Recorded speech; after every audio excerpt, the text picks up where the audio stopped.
Significant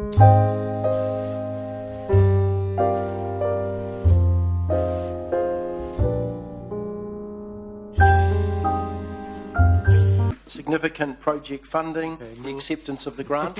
I'd like to move that when you're ready, Mr. Thank Chair. you, Councillor. Do we have any, sorry, Lance, do you have any comments you want to make about the report, or take it as read? No, I'll take it as read, Mr. Chairman. The only thing is that this is beyond mine and the CEO's financial delegations. That's the reason why it's come to committee. So, Okay, thank you. And the Lotteries Commissioner are happy with us passing this resolution. You normally have to sign the agreement sort of a couple of weeks after the announcement, but they were pretty relaxed about knowing it was coming to the Finance Committee and the reasons why. Okay, thank you. So I have some questions first. Yeah, question / comment, and ask for the General Manager's comment possibly, Mr. Chair. I remain concerned about the principle that this funding operates under with councils. I don't believe that the original intention of lotteries funding was to support or to subsidise, let's say, rates expenditure that otherwise would have been rates expenditure. Having said that, it's certainly good for the city, this particular grant, and I don't have any specific opposition to that. What I have a concern about, and because it's delegated to staff and to other councillors, I'm going to express it here. I have a concern about us getting into that game too much, when I believe that funds, the reason it was set up was to support non-governmental, including non-local governmental, community and non-commercial community activities, and I think it is drifting a little from that. And the more we're in that game, and every other council probably around the country, the harder it is for small community organisations to access that funding. I think it's a way also for central government to alleviate themselves of some responsibility to support important community projects that are public projects, if you like. So that's just an expression of interest. I don't know whether, you know, whether the committee or the work that the GM does in that area sort of operates under a policy guideline, but we've certainly seen in other cases where we're applying for grants in the same space as non-governmental organisations are, with a lot more resource to put together a well-argued funding application. So that's not something that I'm terribly supportive of in principle. Thank you for that comment. You wish to respond, Lance? I can. The significant project fund criteria is actually set up for local government to apply just as much as non-government organisations or other entities. I think Councillor McPherson mentioned about the government share of projects. Yes, it is their way of putting in what's normally a third, so a third local government, a third central government, and then a third other local or regional funding. I don't have any opinion on, and it's not my place to express an opinion on whether that's right or wrong, and whether they should be doing it a different way. There are other lotteries categories of funding as well. There was the World War I Centenary Fund, which is a special one set up for that. There's a bunch of others too, community facilities funds, community programs funds, environment and heritage and things like that. So some of those have different criteria, so they have a different bunch of funds. And obviously with other philanthropic funding trusts across the Waikato and throughout New Zealand, they all have quite different criteria. Some of them are similar, some aren't. Some allow councils to apply for them, some don't. So there's quite a mixture across that whole spectrum. Councillor Mellon, you had a question? Just to congratulate Councillor McPherson on accepting that there are some limits to what public money should be used for. Well done. Thank you. I don't know that it's... question. Accept your congratulations. no, I guess my comment... manner it was intended. Do you consider that this... But do you consider that what you're talking about is a matter of another entity operating outside what you perceive to be its mandate? It's not our responsibility. No, we can comment... I think it's dual. And I'd like to clarify that point, if I may, Mr Chair, simply to say that I think thought it's you a were coming dual onto our side, responsibility. Just because government says you can apply doesn't mean to say we should if we think we're making it more difficult for a local community organisation. In this case, I don't think it's relevant, but I think it is in some other areas we've applied for funds. Comments are noted. We have any other questions of the General Manager? Councillor, question? Oh, no, just... Okay, we'll put the motion. We've got Councillor Forsyth has moved, and I think Councillor O'Leary second. So let's have a discussion on the motion. If there is any discussion, like to speak to the motion. Yeah, I would like to speak. Look, I'm absolutely excited, and it's just a wonderful result for the city, and I would like to mention some key staff that have been extremely involved in this project. Of course, General Manager Lance Verwoerd, thank you Lance, for leading the team, but also in many regards the project. In particular, Dr. Peter Sergel, who's worked many, many hours and whose inspiration is just ongoing. It never ceases to amaze me where the ideas come from for that man. Lucy Anastasia Du-Hobbs, who's the funding manager, who has worked tirelessly for months. She's just lived and breathed this project, and without the hard work, Helen Pucky has been involved in this as well. There have been a number of other staff members, and I can't name them all, but those people in particular have really worked hard, and we got it over the line. Look, in response to some previous comments, there are other funds available for community entities, and in this particular instance, this was a significant fund that certainly councils could access, and out of the successful councils, I think there were a number of other councils that also were able to receive significant funding. But in the overall picture for what we're doing as a city here, this is a third of a significant project for the city that that our ratepayers have not had to fund. That out of the $7 odd million required for this visionary and transformational plan for our Hamilton Gardens, for the ratepayer just to contribute a third is phenomenal. And I'm really confident we're going to get the rest of the funding, and I'm really confident that this project will take Hamiltonians even further in not only national but international standing. So, well done. Thank you. Councillor O'Leary. Thank you. Just a quick couple of words. I'm not on this subcommittee, but this is a major milestone for that subcommittee, and I congratulate I support everything that the Chair, Councillor Forsyth, said about the staff, but also congratulate the members around that committee. I know that they've also worked very hard, and as a new committee, a subcommittee of council, yeah, this is pretty significant.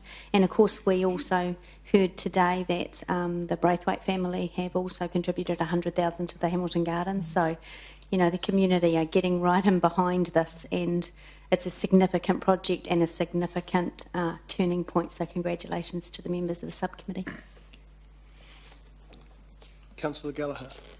Yes, certainly congratulate the staff and on all their work and note that, and acknowledge the observations and points made by Councillor McPherson. I think one of the key things, and it doesn't really matter whether it's this committee or a committee of the whole, etc., but what is important is the strategic overview, so that when we do go to funds such as this, we line our ducks up, so to speak. So obviously down the track, very clearly, I'd be looking forward to, at the right time, you know, going and making the case around the Lake Whaiwhakarikis, the expansion art gallery, etc., etc. So this was a project that was lined up. The timing was right, and I think it's a very, very positive thing for the city. And I certainly would join with Councillor Forsyth in acknowledging those named staff and the other team who did a lot of work to put a very skilled application together and has rendered us this result. And As I have said before, this carries on the legacy of elected members and staff who are no longer with us, who saw beyond the horizon when the Hamilton Gardens was a rubbish tip. And they also are the huge heroes in this, and we are just carrying their work on. But this is a wonderful legacy to carry on, and a great for the city. And let me also publicly acknowledge as well the very wonderful gift from the Braithwaite family, which underscores a commitment to this city, and I acknowledge that. Thanks, Councillor Gallagher. We've had, is anyone else wish to speak, perhaps against the motion, given that we've had 3 speaking for it?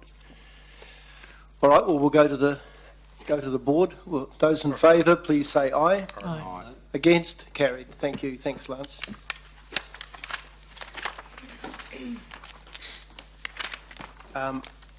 Item 14, which is the Hamilton, where are we? Item 14, which is the community assistance funding, and these are the first the report is around the single year grant allocations.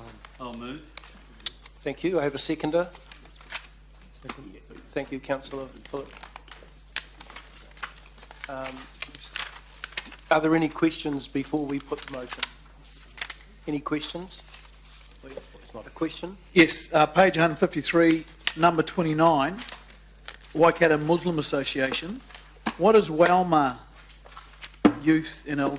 What does that mean? It's the Muslim woman. Woman. The Muslim. Sorry, sir, I need to get back to you around... Pardon? I need to get back to you It's around what the... the Muslim Women Association, part of the Muslim Association, but for women in youth. Okay. It's probably a brand name or something. Is it? Yeah, okay, because number 30 is Waikato Queer Youth. What's WAGW, or whatever that is? Wacky. It's called Wacky. Waikato Wacky. Queer Youth, Yeah, what is it? as in the organisation, So what's WAGY? WAGU? WA, Waikato, QU, Queer, Y, Youth. Oh, sorry. It's a mnemonic. Mnemonic, isn't it? It's on Alexandra Street. Okay. Questions answered? Oh, right next to each other. You have a question, Councillor Forsyth? Good. It's just referring to page 158 and the Performing Arts Contestable Fund. I see that Creative Waikato is the distributor of such funds, and I'm just wondering why or how they're able to distribute $15,000 to themselves, and what's the rationale for that? Part of the negotiation of their service level agreement in the last 3-year term, we gave them the added responsibility of distributing this fund on our behalf. Mm-hmm. They had been a former recipient of the grant and we administered it, and part of the negotiation, rather than increasing the service level agreement, which say that if they were to put forward a project that would be eligible and meet the criteria, then there would be that, they would be able to be successful to a certain amount. Okay, so that amount is capped? Absolutely, yes. Okay, and that's over 1 year, isn't it? So that's Correct. done yearly. Yes, that's Is correct. there a limit to the number of years you can be a successful recipient? Can you have it 10 years in a row? For the criteria around the Performing Arts Contestable Fund, there was no length of duration, Okay. but that fund no longer exists. So if I may, through the chair, if I can... No. Is it go? It's going now. If I may, through the chair, just to give some clarity, this report around the single year grant allocations is actually the last funding round for 2014-15, which is essentially the overhang of the last policy when we reviewed the community assistance funding policy. So moving forward, the small grant, the arts and culture grant and the performing arts contestable grant will actually be consolidated into one single year community grant moving forward from 2015-16. So Creative Waikato won't be administering that then? That's correct. They'll be all consolidated into one fund, Administered by us? administered by council, Through that's Smarty correct. That's correct. Question from councillor Miller. 150, page 157, Joe Citizen, and it says presence. What is that? Or what, is Joe Citizen a group? But that's not a John Doe, is it? I know John Doe, but not Joe Citizen. So part of the criteria around the arts and culture grant is that it's been accessible for grassroots artists Yep. as well as organisations. So that's a person. That's a Yes, person's that's name. It's not a group. My understanding is Okay. And what's the project? I could find the detail beyond, but I wasn't part Okay, of so that you don't- application, so I don't okay. have that at the top of my head, sorry, sir. All right. Okay, the other, Just to get some context around that, though, there was a committee of both elected, comprising elected members and people in that particular forum who would have considered the detailed application that came in for each of these and made the decision on the basis of the criteria that they had already in place. That's correct. So there's three allocation committees that supported the small grant, the arts and culture, and the performing arts. So all different allocation committees, but they had the delegated authority to make the decisions based on the applications that came in that met the criteria. okay, thank you. And the other one is the One Victoria Trust, which of course we all know, we gifted the property, and whatnot, and gave them some money for earthquake, or, you know, made an allocation for earthquake strengthening and gave them some money, I think, and I'll, remind me, I think it's 150,000 a year for a couple of years or something, is it, or some money? It's 75,000. 75. So the figures we see in here are on top of the 75, are they? The first 75 in the 2013-14 year was for an operational grant. Yep. The remaining 150 is for the earthquake strengthening. So So year one, so go back to the year we gifted it, which Yep. would have been 2012, was it? I don't have the dates. 2013, 13. January 2013, Okay, 13, and they got some money for an operational grant, that's correct. which was a one-off, was it? One-off, 75. 75. Then we're giving them some money to earthquake strengthen, which we discussed earlier on in the 10-year plan review. They're also now applying for a mural project, 3,200. On page 158, salary of theatre manager, $20,000. Then in the 162, in the multi-year community grant, just a One Victoria Trust board, $50,000, which I assume is for this year plus 2 more years, or is this the end of a 3-year? The multi-year is beginning this financial year. Okay, so this is the first, so that's an ongoing 3, okay. Yeah. Was it expected that when we gifted when the council gifted the property and all that sort of stuff, that they would still be coming forward for grants, and even though we gave them the money for the operational grant the first year, was that? I thought the whole sort of rationale was to cut the ties and let them stand by themselves.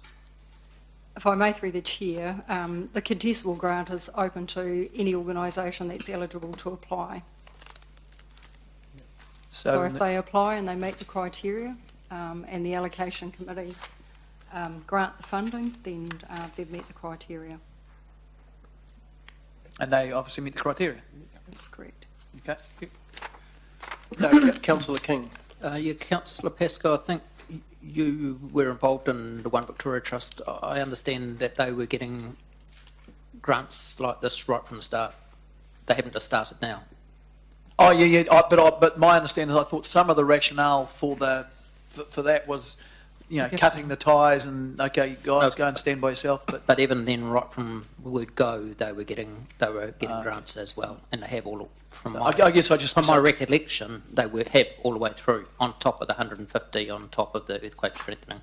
Okay, I may just misunderstand the conditions of the gifting of the property.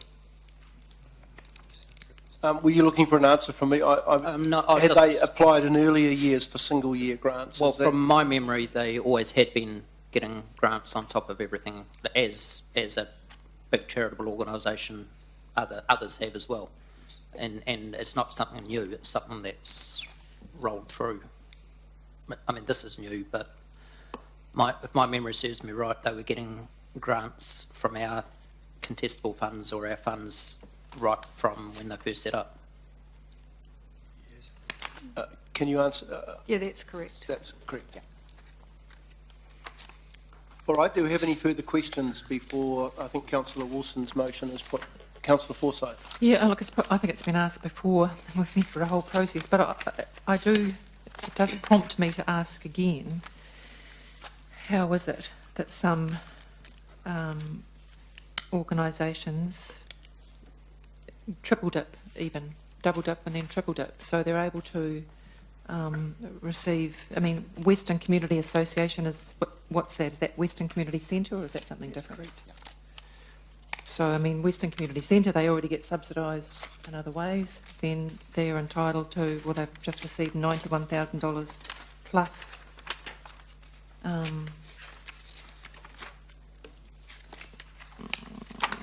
Western Community Association, another $5,000 in small grants. I mean, I know there are a lot of, that's only one. There's Victoria Trust as well, and then there's Opus, 17 in Performing Arts Contestable, and then 30, I think it is, somewhere else. So can you just explain to me how that works and why some of those are clear winners and yet there are, in our public excluded, we've got a whole lot of people that miss out? So council's never had a one or other funding approach in terms of our community assistance. So rental subsidies, single year grants and larger grants, there's the specific grant criteria associated with those. We have addressed the visualness of that triple dipping, and some of the organisations that have been declined have applied for the same project or the same cost in both grants, and therefore they would be declined on that. But for different projects that fit the criteria and the guidelines, they could be successful. So we consider the overall, the allocation committee consider the overall package, but we've never had, from a council perspective, that one or other. So when I do feel for those other organisations that miss out when some, as I said, entities receive funds in up to 3 different pots. So yeah, I understand what you're trying to say.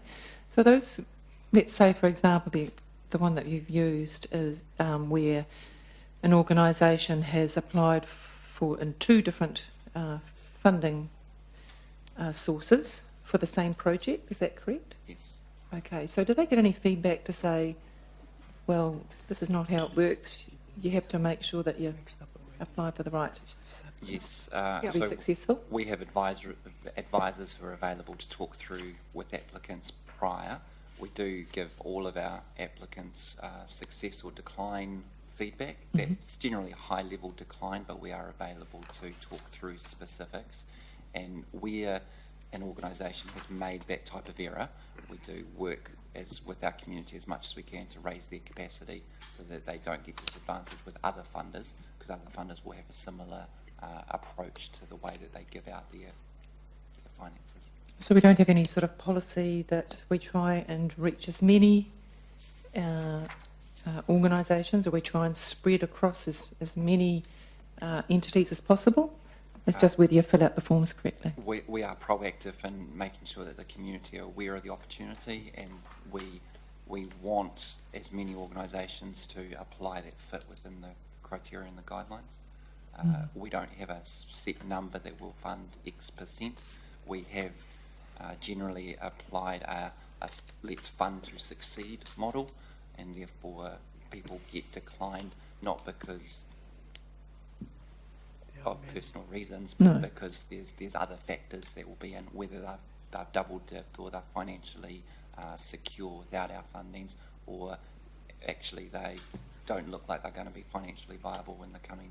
So all of those pictures are considered by the allocation committee. And if I may, through the chair, I'm confident that those applicants that you see before you have not double dipped. That's the role of the allocation committee, to ensure that what applications are received and what they're actually applying for funding, that they're not actually applying for the same thing.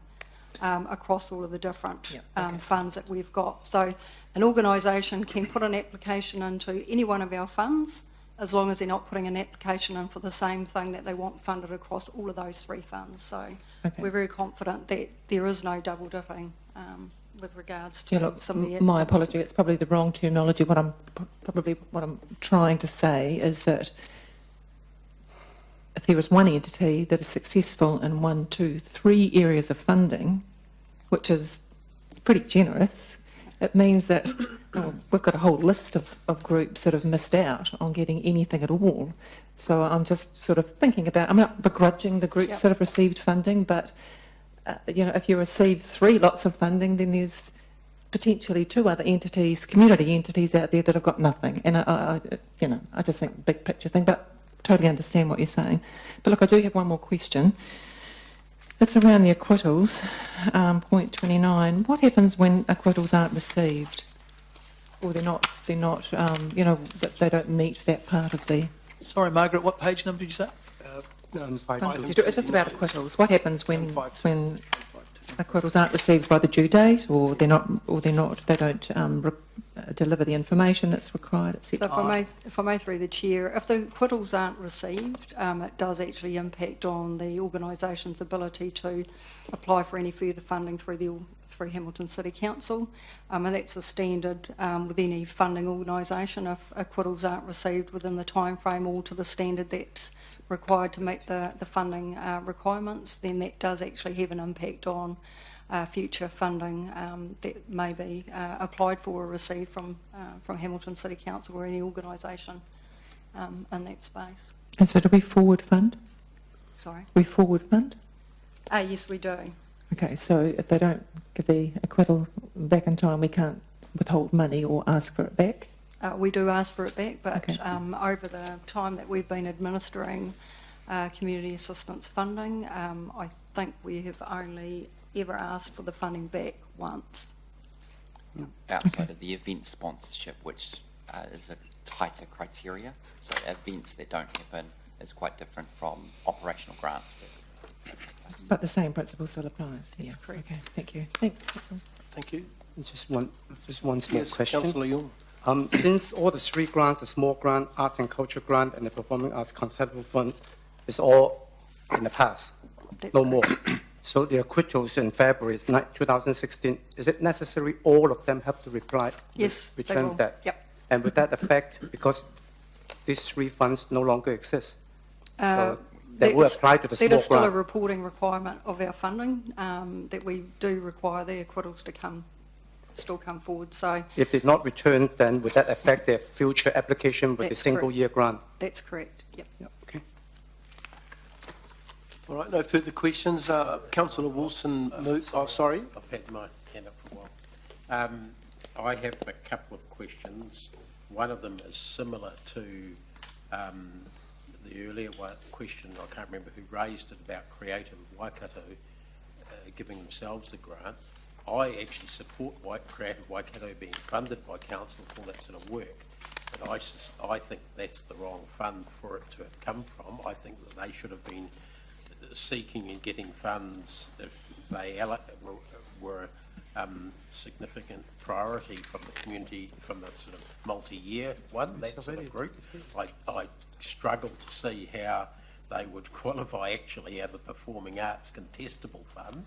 They're an administrative organisation, coordinating organisation, and equally occasionally, and we've got one here, organisations that actually give grants in their own right apply to us for grants. And there's one in there in the main list of the first group, in the small grant community, and that's the Ryder Cheshire Fund, who other organisations apply to funds, for funds.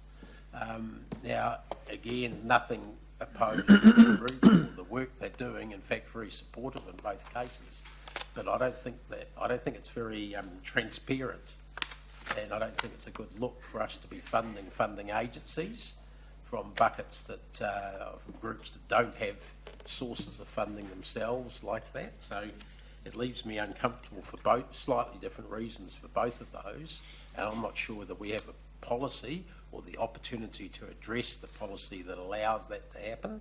So, you know, I'm not going to, don't want to debate now, but I think at some stage we should set some policies in that area. If Creative Waikato deserve funding from us, and I think they do, I don't think it's from a contestable performing arts fund, unless their staff are going to be out on the street performing, or in the theatres performing, etc., if you get my meaning. So I just think that's not a good look to the public.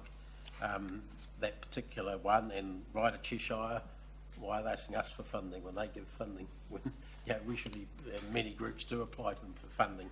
Another area of concern, which I'd maybe like a comment on page 156, you've helpfully got, Deanne and Andy, the breakdown of the sectors that are getting funding.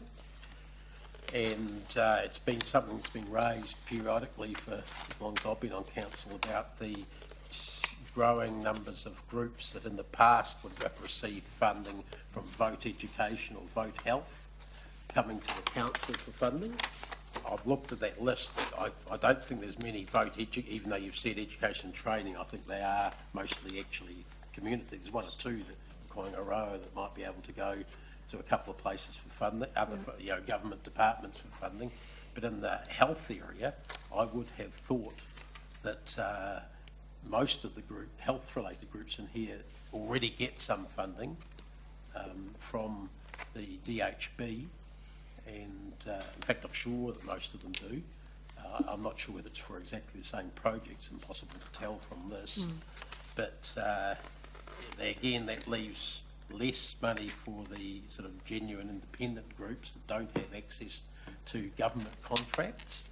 So I don't know, is there any policy in that area, or do they, if they apply, they're eligible like everyone else? They get looked at with extra care because of that issue? If I may, through the chair, in relation to the health organisations that have been supported, and there was a presentation that was presented to the community funding community forum subcommittee at the beginning of the year from the DHB that talked about what their funding priorities are moving forward.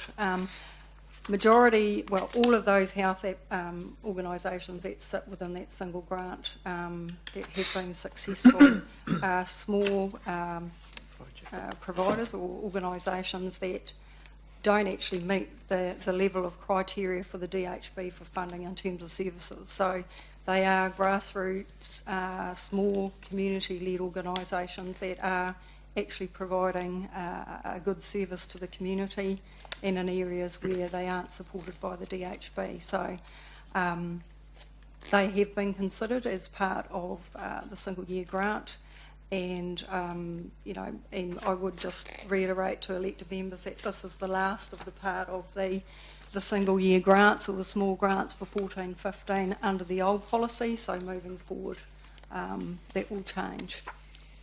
So you're telling me that Diabetes Association doesn't get a DHB funding? Because I thought it did. I mean, I'm diabetic, so I support their work, but I am pretty darn sure they have DHB funding and that this is some sort of top-up. And, you know, that may be something we shouldn't be doing, but I think we should consciously do it, not... Yep. I don't think they are like, in most of those cases, in those groups, I don't think they're like your ordinary, you know, community centre that runs activities for kids in their local area. That's what sort of leaves me a bit uncomfortable. Yeah. I think they like government squeezing groups, prisoners support group, for instance, in our direction. We're having some of these groups squeezed by the DHB, and maybe our colleagues might like to, who are on that organisation, might also like to comment. I think it's a very valid point, because it's literally spreading the dollars around, and just like, you know, Alzheimer's, for example, here, diabetes would go off to Trust Waikato Well Energy Trust. But I think what I would be a good idea if elected members are interested, following up from the community forum, is that to arrange for a release, which is in the public domain, of all the contracts, the list of contracts that the DHB has, dare I say it, throughout the entire region, just to give a feel if you say in terms of, where those contracts sit and what organisations are being funded, but certainly it's a situation where no organisation, and I think Alzheimer's would be good, diabetes would be a good example, where the DHB certainly cannot and does not pick up all the funding. You've got the Cancer Lodge, you've got hospice, you've got a range of those groups where there's not so much hospice, but you've got interfaces, and I guess it's just they do go to multiple sources. But I think it would be very good to make that information and have that information made available, just so that we get a pitch. And I realise the other issue too, of course, is getting a sense of what Trust Waikato and the other philanthropics do. So that we've got the picture. And I think to a degree, our staff have a better idea, and certainly in terms of people who are sitting on the panels advising, had that idea. But that could be provided. I'd certainly like to be assured that the members of the panel decide this are aware of the DHB contracts for those organisations, so that it's not double dipping between the two organisations. I think broadly speaking, but it's a valid point. And if I may say, my observation, if I may briefly wear my other hat, is that it's the smell of the oily rag. It's trying to sort of do what you can, and a lot of these groups out there literally don't just come to DHB or us. They all the time. It's the nature of the. So it'd be good to know if the government was underfunding that whole sector, and whether we're papering over the cracks. Well, I couldn't comment on that. Just the point, Councillor McPherson, that you raised about Creative Waikato and Ryder Cheshire, I wonder, would that arrangement continue going forward under the new policy? And if so, should we be perhaps looking at that? Because I think it's a very valid point that they are a funding organisation, and here they're seeking funds from us so that they can continue their funding. It seems almost like a top on top, isn't it, rather than... So the performing arts category and the arts and culture will amalgamate into the single year grants come 2015-16. And the relationship that we will have with Creative Waikato will be they will continue to administer the Creative Community Scheme, which is the government funding from Creative New Zealand. So they'll continue to deliver that and allocate that on our behalf, as we have a contract with Creative New Zealand until the 30th of June 2016. And at that point we'll actually review that decision based on what Creative New Zealand's funding priorities might be at the end of that contract. And of course, Creative New Zealand have been, Creative Waikato, have been successful in the multi-year grants around the operational grants. So in terms of us providing funding to deliver particular projects, that will no longer exist moving forward. So that leads the Ryder Cheshire Foundation as perhaps the only survivor. I didn't quite understand exactly what the outcome of that is. In plain English, Dan, and are you saying at the end of 2016 we'll have a look at the policy for that area, council? Because surely it's council's choice what policies those committees follow. Sorry, through you, Chair, we just at the April strategy and policy, we endorsed the criteria and guidelines for our single year and multi-year grant. Council agreed and looked in terms of who would be eligible and ineligible. Yeah, I'm not talking about what happened this time, Andy. Well, that's drawn my attention. That's going forward though. So forever and a day. Well, until the next review. Well, that we except that Dan's just told us that things are changing, and the end of 2016. Well, in terms of that contractual relationship with Creative Waikato, in terms of them administering the Creative New Zealand funding, that will change.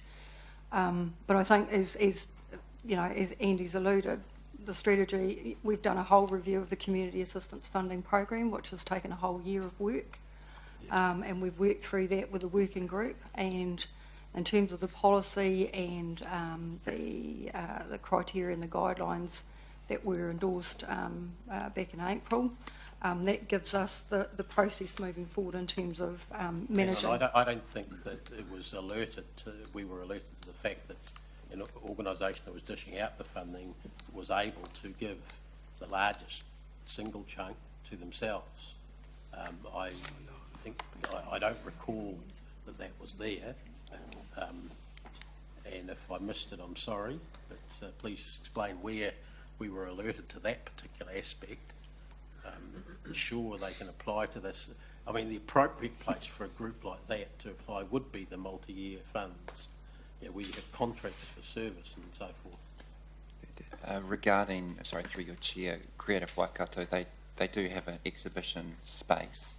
Their staff do work on public exhibitions, and like they do actually meet the criteria of the other developing the arts and people engaging with those arts through performances.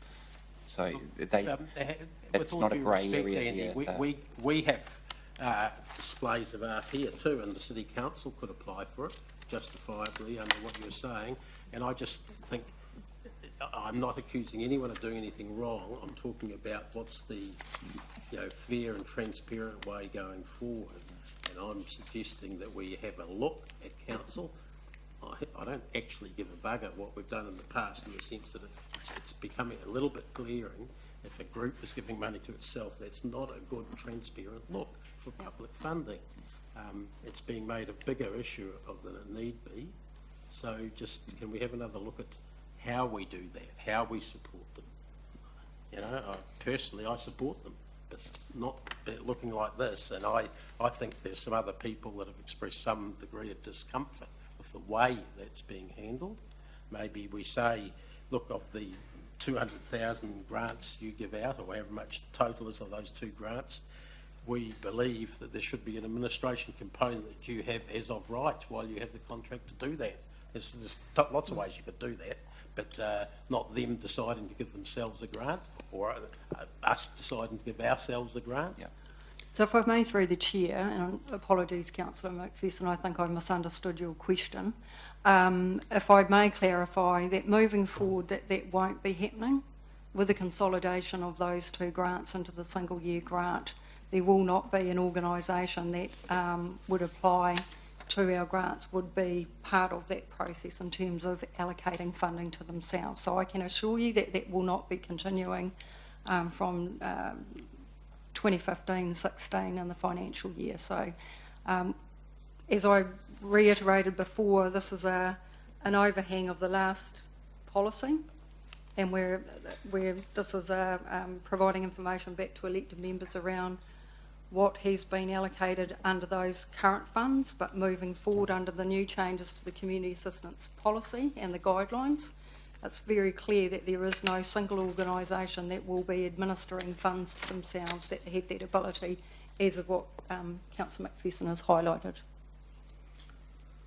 Okay. So the other one was the point that you just mentioned. Which was the Ryder Cheshire Foundation, which is the 5,000. Yes, and it's not questioning that grant policy again going forward. But again, because it's Yeah, where we might have it when that's come up again. So you're saying 3 years, more or less, this is from last April.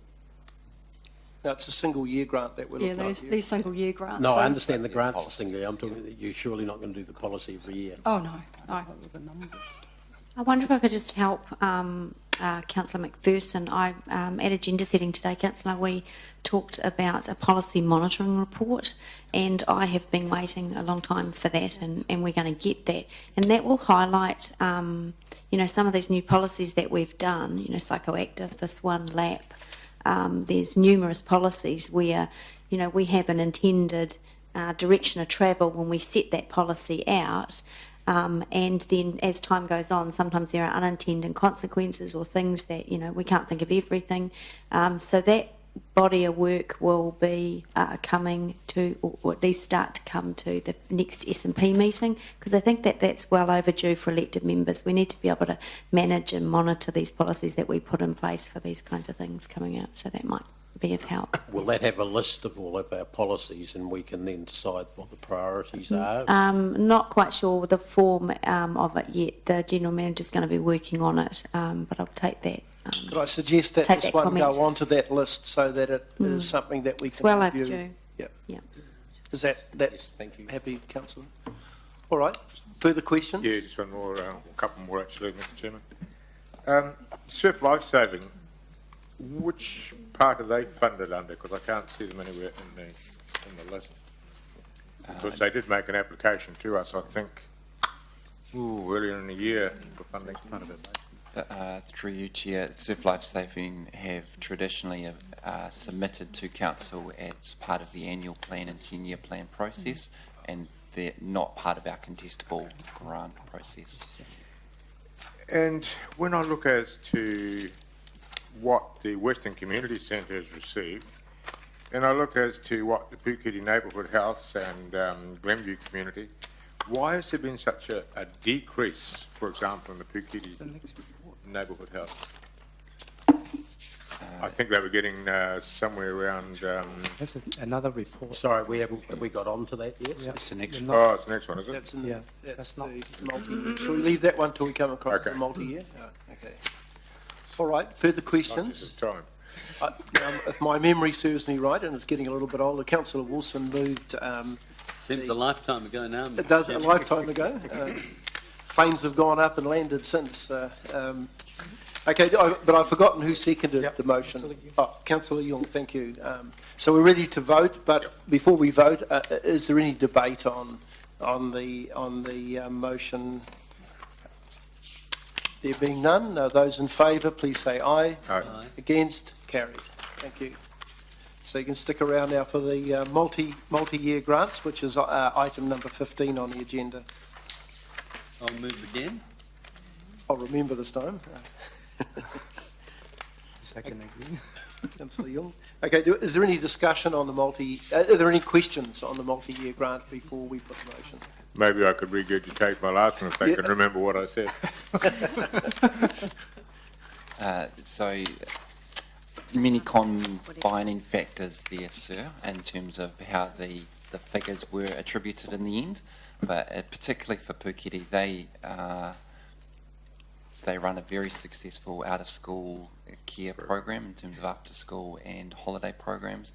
They secure very good contracts and have made significant profits in the last few years, and weren't in the same position as Western in terms of what their request equal to what should be given in terms of a council contribution. So they're basically sort of self-funding themselves. They're getting closer to that point, yes. Councillor McPherson, you have a question?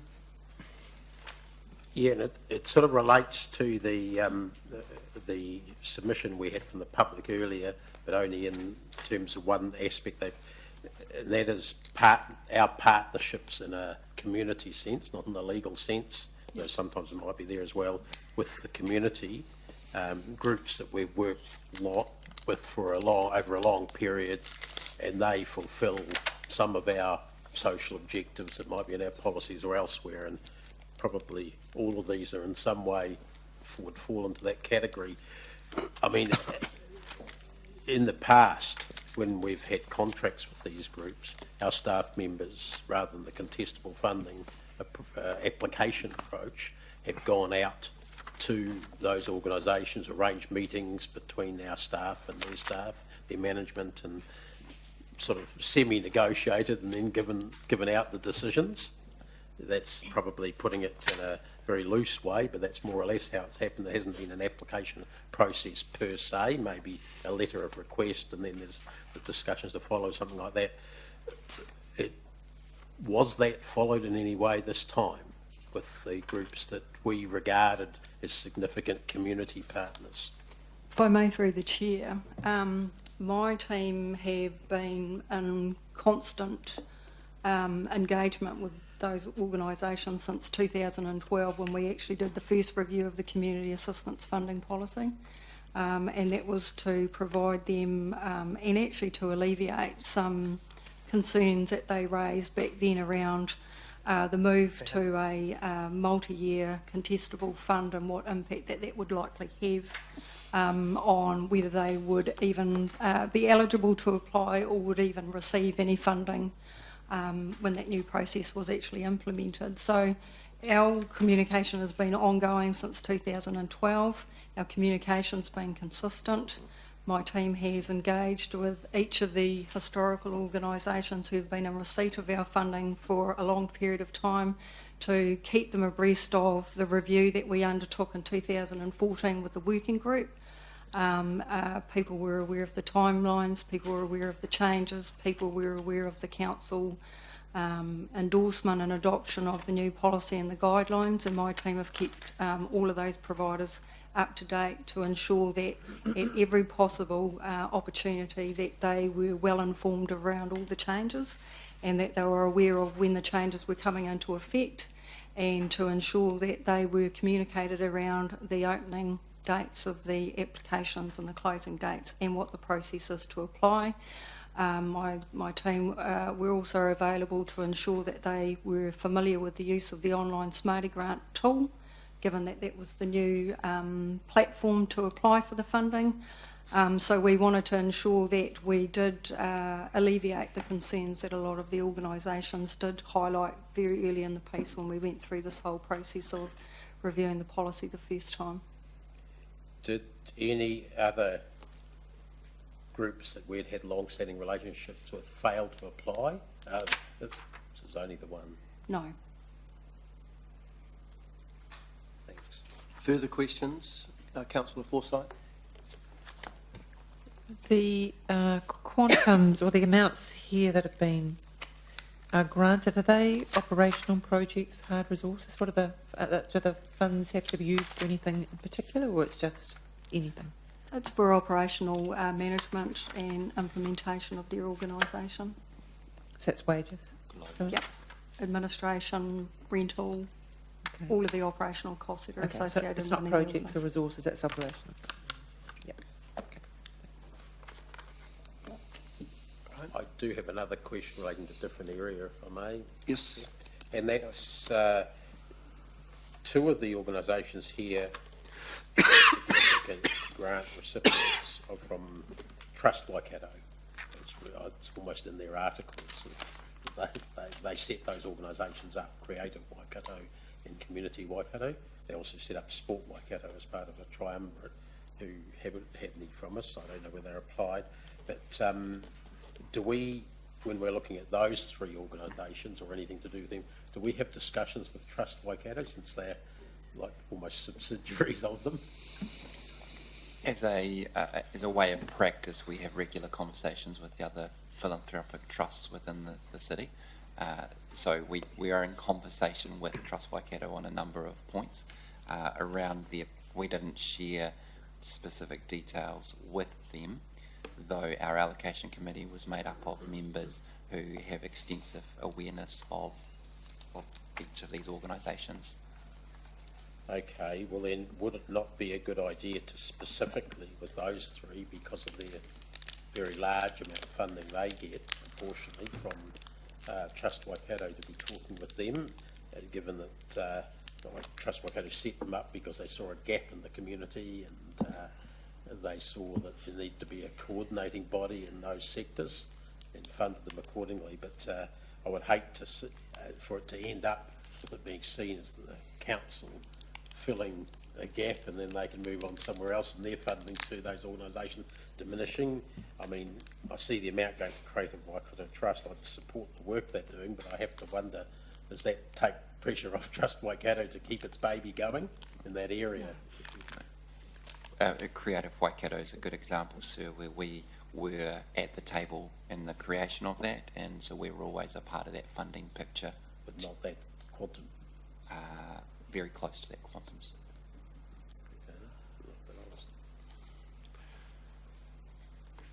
No further questions? Okay, well, let's move and I've got a mover and a seconder, Councillor Wilson and Councillor Young. Have moved. The motion is now on the table. Is there any debate around the motion? Yes. Sorry to interrupt this, guys, but number D, if you're going to have that discussion confidential, do you remove that part? That's what people come into public forum. Yeah, probably is a good idea. Shall we remove D from the motion? Yeah. good point. Thanks. Are you happy, mover and seconder? I am. But that is part of the policy. Any unallocated fund will go to the single year grant. If we remove it, So why do we need to move it if it's part of the policy?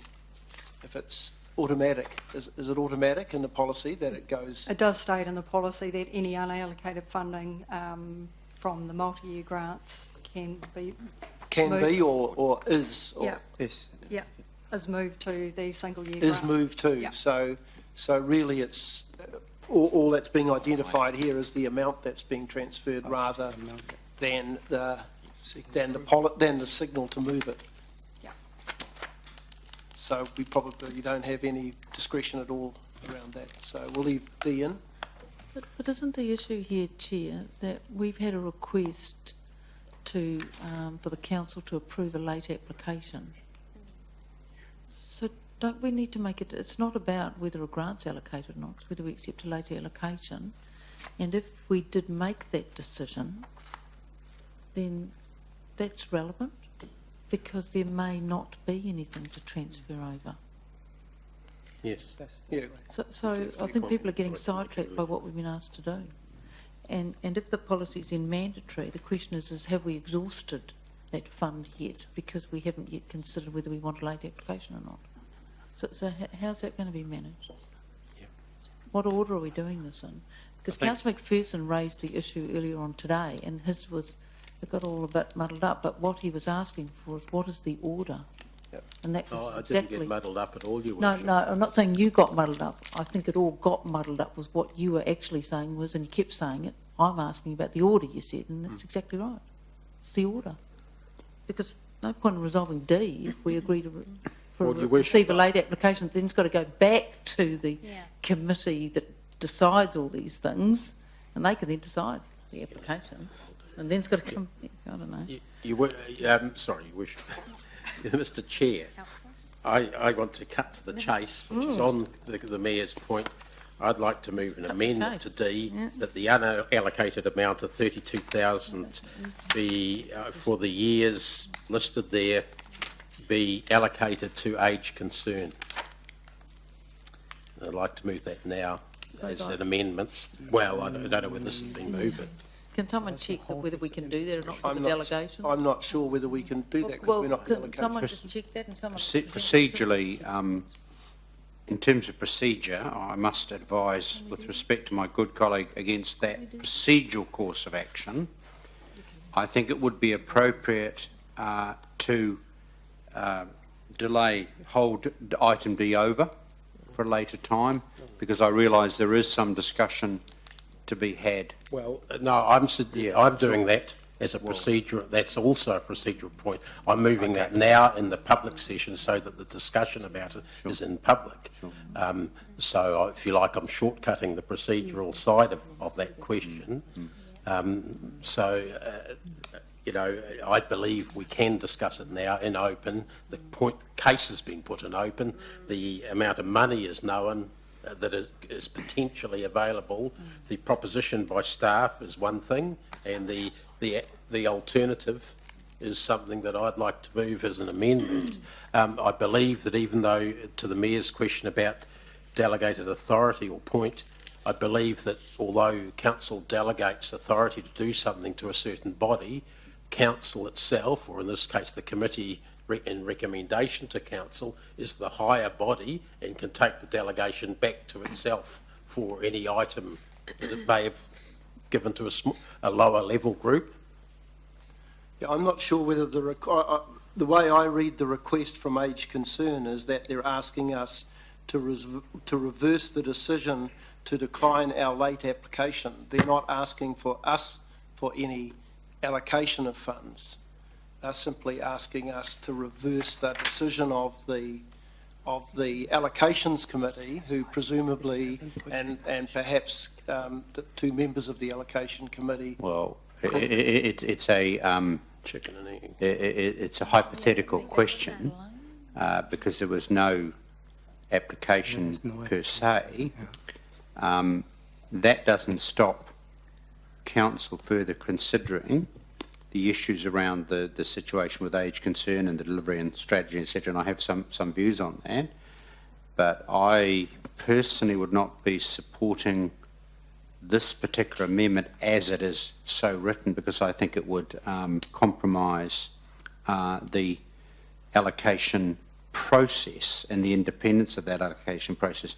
I think there is an issue raised by age concern. I acknowledge that, and it may be, and I think that needs to be separate, and I'd ask for that to be totally separate and further discussion to happen around that, but I think it should be separated out from the actions taken by a committee that you appointed that is independent, goes through a proper process like Trust Waikato would and Well Energy and any other grant lotteries funds, any other grant allocations. I think it's very important to separate that out. Whether or not you choose to return and transfer the unallocated amount across to the single year grants at this point is entirely up to you, obviously. If I may, through the chair,